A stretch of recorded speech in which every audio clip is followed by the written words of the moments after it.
bugun sizlarga tishlarni uzoq vaqt yuvmaslikni oqibatlari haqida qisqacha ma'lumot berib o'tamiz.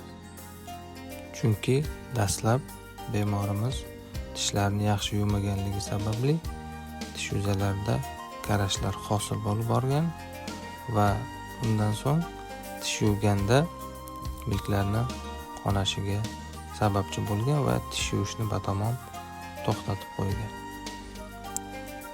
Biz endi bu tish toshlarini ultratovush skeyler vositasida olib tashlaymiz va tish yuzalarini polirovka qilamiz, ya'ni silliqlab qo'yamiz.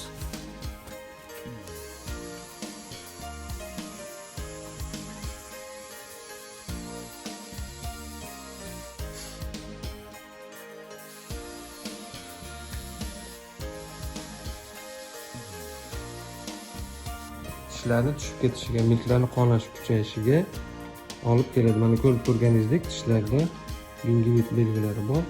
Tish toshlarni hozir ultratovushli skeyler bilan tozalaganimizda ancha qonadi, lekin mana hozir tozalab bo'lgandan keyin polirovka ham qildik, ya'ni tishlarni silliqlab qo'ydik.